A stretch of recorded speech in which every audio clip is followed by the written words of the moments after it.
Ja, ciao miteinander, da ist wieder euer Bieder von Valera. Ja, dann sind 3 Munken gsi, kurz vor dem Winterschlaf. Und dann hat der erste Munk gesagt, ich brauche unbedingt eine Frau, so stelle ich das nicht durch, ich brauche eine Frau in meinem Bau. Sonst ist das unmöglich. Dann hat der zweite Munk gesagt, ich brauche unbedingt ein Radio. Ohne Radio schaffe ich das nicht. Ohne Radio kann ich nicht schlafen. Und dann der dritte Munk hat gesagt, ich brauche unbedingt eine Kiste Kalender.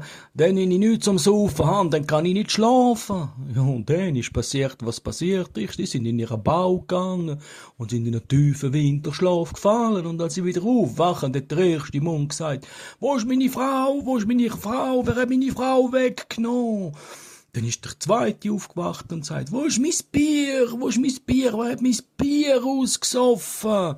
Und der dritte Munk ist gegangen und hat gesagt, Hicks, Bums, Cha-Cha-Cha, Hicks, Bums, Cha-Cha-Cha.